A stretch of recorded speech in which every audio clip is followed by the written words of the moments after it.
మాటల్లో వారు ఏమన్నారంటే గత 10 సంవత్సరాల్లో కేసీఆర్ గారు ముఖ్యమంత్రిగా సైనిక్ స్కూల్ గురించి వెళ్ళి అడగలేదు అని చెప్పి మాట్లాడారు. తర్వాత రక్షణ శాఖ కింద ఉన్నటువంటి భూములు రాష్ట్ర ప్రభుత్వానికి మార్పు గురించి ఏదో 2 విషయాలు రక్షణ శాఖ మంత్రి రాజ్నాథ్ సింగ్ గారితో మాట్లాడినట్టు కూడా చెప్పడం జరిగింది. ఇప్పుడు ప్రపంచంలో మనకందరికీ తెలుసు గోబెల్స్ ప్రచారం అంటారు. హిట్లరు జర్మనీని పరిపాలిస్తున్నప్పుడు ఆయనకు మంత్రి ఉండే గోబెల్స్ అని. ఆయన ఇంకో ఇక్కడ గెలిచినాము, అక్కడ గెలిచినాము, అక్కడికి మన సైన్యాలు పోయినాయి, ఇక్కడ సైన్యాలు పోయినాయి, ఈ దేశాన్ని కబలించినాము, ఆ దేశాన్ని కబలించామని చెప్పి రోజు రేడియోలో వార్తలు చెప్పేది. చెప్తే హిట్లర్ అడిగిండు, ఏందా దాన్ని ఇవన్నీ మనం ఎక్కడ గెలవలేదు, ఎక్కడ ఓలేదు, ఇవన్నీ ఎందుకు చెప్తున్నామంటే 10 సార్లు అబద్ధం ఆడితే 100 సార్లు అబద్ధం ఆడితే నిజం అనుకుంటారు ప్రజలు, నీకు తెలియదు అని చెప్పి హిట్లర్నే దబాయిస్తాడు గోబెల్స్. ఆయనే సూత్రాన్ని పాటిస్తున్నాడు ఇప్పుడు రేవంత్ రెడ్డి గారు.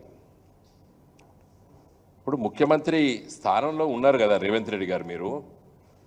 మీరే ఒకసారి ఎక్కడో అన్నారు, ఈ వినోద్ కుమారు ఈ సైనిక్ స్కూల్ గురించి వెళ్ళి లేఖలు రాసిండు, ఆయన ముఖ్యమంత్రి పట్టించుకోకపోతే నేం బీకిండు అన్నట్టు ఏదో అట్లాంటి మాట ఏదో మాట్లాడాడు నా మీదనే. ఇవాళ అసలు కేసీఆర్ అడగలేదని అన్నారు. ఇప్పుడు ప్రభుత్వాలు, ముఖ్యమంత్రులు, మంత్రులు, ఎమ్మెల్యేలు, ఎంపీలు మారుతారు, కానీ ప్రభుత్వం అనేది ఎల్లప్పుడూ కొనసాగుతుంది. మీరు ముఖ్యమంత్రి కార్యాలయంలో ఉన్నాయి కదా కేసీఆర్ గారు రాసిన లేఖలు, 10ల సంఖ్యలో ఉన్నాయి. ఇలా సైనిక్ స్కూలు ఎందుకు రాలేదు అని క్షుణ్ణంగా మీరు దానిపైన శ్రద్ధ పెట్టి ఆలోచన చేయండి.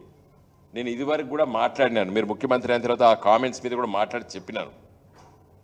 మీ దృష్టికి తీసుకొస్తున్నారో తెలియదు మీ పిఆర్ఓలు. నేను చాలా స్పష్టంగా చెప్పిన అలాంటి కూడా మా ప్రభుత్వం పోయి మీరు కొత్తగా అధికారంలోకి వచ్చారు, మీకు తెలవాలే, మీరు దాన్ని ఫాలోఅప్ చేయాలని చెప్పినాం, మంచి ఉద్దేశంతో చెప్పినాం మేము. ఇప్పుడు సైనిక్ స్కూలు సమైక్య ఆంధ్రప్రదేశ్లో కోర్కొండ స్కూల్ మొదటిది, తర్వాత పులివెందలో రాజశేఖర రెడ్డి గారిని అప్పుడు తెచ్చుకున్నాడు.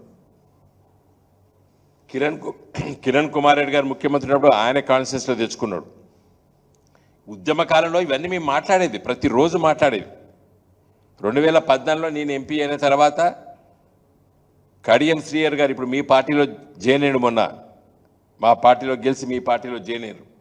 ఆయన వరంగల్ ఎంపీగా ఉండే.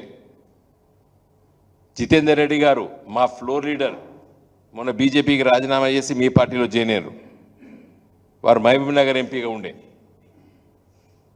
మేము అందరము ఇంకా చాలామంది మా మిగతా మిత్రులు, సుమను, మిగతా మిత్రులు అందరం కలిసి, విశ్వేశ్వర రెడ్డి గారు, వీళ్ళందరం కలిసి తిరుగుదాం. శాంక్షన్ చేసినారు, వరంగల్లో పెట్టాలని చెప్పి ఆలోచన వచ్చింది. అప్పుడు మనోహర్ పారికర్ గారు ఉండే రక్షణ శాఖ మంత్రి. వారి దగ్గరికి వెళ్తే వారు ఏమన్నారు, ఒక రాష్ట్రానికి ఒక సైనిక్ స్కూల్ ఇచ్చినాం మనము, రాష్ట్ర విభజన జరిగి ఒక కొత్త రాష్ట్రం ఏర్పడితే మళ్ళీ వాళ్ళు అడుగుతున్నారు మీలాగా, దీనిపైన ఒక ఆలోచన చేయాలని చెప్పి, ఒక పాలసీ తీసుకురావాలని చెప్పి వారు మరి క్యాబినెట్లో పెట్టి అది ఆర్థిక శాఖకు వెళ్తే ఒక కుర్రీ పడ్డది. అది ఏంటంటే, ఇక నుండి సైనిక్ స్కూలు రక్షణ శాఖ నడుపది, ఎవరైనా సైనిక్ స్కూలు కావాలంటే, ఏ రాష్ట్ర ప్రభుత్వం కావాలంటే భూమి ఇవ్వాలి, బిల్డింగ్లు కట్టాలి, రికరింగ్ ఎక్స్పెండిచర్ అంటే టీచర్లకి జీతాలు, భత్యాలు, చాక్ పీసులు ఇవన్నీ కూడా మీ రాష్ట్ర ప్రభుత్వం భరిస్తే మేము నడుపుతాము అనే ఒక ఆలోచనకు వచ్చి ఆ ఉత్తరం మనకు రాసింది. ఇదే సందర్భంలో వరంగల్కి శాంక్షన్ అయిందని చెప్పి కడియం శ్రీయర్ గారు అప్పుడు ఇంట్రెస్ట్ పెట్టారు. ఆ భూసేకరణ గురించి కూడా రాంపూర్ పక్కకు ఆలోచన చేసినాం. తర్వాత జితేందర్ రెడ్డి గారు ఎంపీ గారు, మహబూబ్ నగర్ ఎంపీ గారు, వారు పట్టుబట్టి కేసీఆర్ గారితో ఇంకొక లేఖ రాపించుకున్నారు మహబూబ్ నగర్ కోసం. అరే మొదటిదే వస్తలేదు ఇది రెండోది వస్తుందా అని కూడా కేసీఆర్ గారు అన్నప్పుడు కూడా సంతకం పెట్టి రెండోది కూడా రాష్ట్రం జితేందర్ గారు పట్టుబట్టిరు. మేము కలిసి తిరిగినాం. తర్వాత అరుణ్ జైట్లీ గారు రక్షణ శాఖ మంత్రి అయినరు. వారు అనారోగ్యంగా ఉండే వారి దగ్గరికి పదుల సంఖ్యలో సార్లు తిరిగినాం. ఇప్పుడు రాష్ట్ర ప్రభుత్వము మీరు భూమి ఇచ్చి బిల్డింగ్లు కట్టి జీతభత్యాలు ఇచ్చి రికరింగ్ ఎక్స్పెండిచర్ ఇచ్చి కొంత డిపాజిట్ చేస్తే మేము నడుపుతామని చెప్పి వాళ్ళ పాలసీ ఉంది. ఇంకొకటి ఏం చెప్పినరు, ఎవరైనా ప్రైవేట్ సెక్టార్లో కూడా రాష్ట్ర ప్రభుత్వం అవసరం లేదు. ఇప్పుడు సైనిక స్కూళ్ళకి ఎవరైనా ప్రైవేట్ సెక్టార్ కూడా ముందుకొచ్చి ఇంతకుముందు చెప్పిన విషయాలన్నీ జరిపితే మేము నడుపుతామని చెప్పి కూడా ఎలా రక్షణ శాఖ డిఫెన్స్ మినిస్ట్రీ చెప్తున్నది. ఇవి రెండు పాలసీస్ వచ్చినాయి ఇప్పుడు కొత్తగా. మా మీద నిందలేందంటే రేవంత్ రెడ్డి గారు, నువ్వు పోయినావు కలిసినా సైనిక్ స్కూల్ కోసం అడిగినాము, కొంచెం నీకేమైనా ఉదరభావం ఉంటే పోయిన ప్రభుత్వం కూడా కష్టపడ్డది, అది అక్కడ ఆగింది, దాన్ని కూడా కొనసాగిస్తున్నది చెప్పు. పూరా చెప్పకున్నా ఇష్టం లేకున్నా నేను అడిగొచ్చానని చెప్పాలి, కానీ కేసీఆర్ 10 ఏళ్ల కంచెం అడగలేదు నేను అడిగినాను ఎట్లా చెప్తావా రేవంత్ రెడ్డి గారు? అంటే అబద్ధాలు చెప్పి చెప్పి చెప్పి చెప్పి ప్రజల్ని మభ్య పెడదాం అనుకుంటున్నారా మీరు? ఉద్యోగాలు ఇయ్యలేదు ఉద్యోగాలు ఇయ్యలేదు ఉద్యోగాలు ఇయ్యలేదు అని చెప్పి నిరుద్యోగ యువకుల్ని రెచ్చగొట్టిరు, ఓట్లేదు దండుకున్నారు మీరు. మొన్న ఆ ప్రొఫెసర్ కోదండరామ్ గారు 1,60,000 ఉద్యోగాలు ఇచ్చి ఉద్యోగాలు పనిచేస్తున్నారు. ఇప్పుడు ఒక 30,000 ఉద్యోగాలు రిక్రూట్మెంట్ అయిన తర్వాత మొన్న మీరు ఎల్బీ స్టేడియంలో సర్టిఫికేట్లు ఇచ్చిర్రు. 2,20,000 ఉద్యోగాల కోసము నోటిఫికేషన్లు ఇచ్చినాము. అవన్నీ మేము చెప్పుకోక మా తప్పేంది, కానీ నువ్వు ఇవ్వలేదని చెప్పి గోబల్స్ ప్రచారం చేస్తే ఈ కంచెలు ఊరుకునేది లేదు. ప్రతి ఇష్యూ మీద మేము మాట్లాడతాం. ఇలా మీరు మాట్లాడేది పచ్చి తప్పు. సైనిక్ స్కూల్ గురించి వెళ్ళి కొట్లాడము సాధించడము, కానీ కేంద్ర ప్రభుత్వం డిఫెన్స్ మినిస్ట్రీ చేతులెత్తి ఉత్తరం రాసింది. దాన్ని తీయండి, ఆ ఉత్తరం తీయండి. మీరు గిట్ట ఆ డబ్బులు రికరింగ్ ఎక్స్పెండిచర్ కడతామని, లేకపోతే టీచర్ భత్యాలు మేమే ఇస్తామని చెప్పి, స్కూల్ బిల్డింగ్ మేమే కట్టిస్తామని చెప్పి వాళ్ళకు దాన్ని ఏమన్నారు డిపాజిట్ అని, కాషన్ డిపాజిట్ అట్లాంటిది పేరు పెట్టింది దానికి, అది కూడా కడతామని చెప్పుండ్రి. ఇలా భూమి ప్రభుత్వ కంటోన్మెంట్ భూముల గురించి వెళ్ళి మనోహర్ పారీకర్ గారు హైదరాబాద్కి వచ్చి సికింద్రాబాద్లో మీటింగ్ పెట్టారు. అప్పుడు ఉన్నటువంటి municipal administration minister KT Rama Rao గారు హాజరైనరు. ఒక ఐఏఎస్ ఆఫీసర్ జేఆర్కే రావు గారు, మన తెలుగు బిడ్డ, వారు Bihar cadre, defence minister additional secretary ఉండే. పదుల సంఖ్యలో వారి దగ్గరికి వెళ్ళినాం మేము. వారు ఇప్పుడు రిటైర్ అయ్యి హైదరాబాద్లో ఉన్నట్టున్నారు. పత్రికా విలేకరులారా మీరు అడగండి వారిని. జేఆర్కే రావు గారు అడిషనల్ సెక్రటరీ డిఫెన్స్ ఉండే, అప్పుడు రిటైర్ అయిపోయారు వారు. వారి దగ్గరికి వెళ్ళి ఈ జూబ్లీ బస్ స్టాండ్ నుండి షామీర్పేట వరకు మెట్రో కమ్ దాని డబుల్ డెక్కర్ అంటారు, అంటే కింద మెట్రో పోతుంది, మీద వెహికల్స్ పోవచ్చు.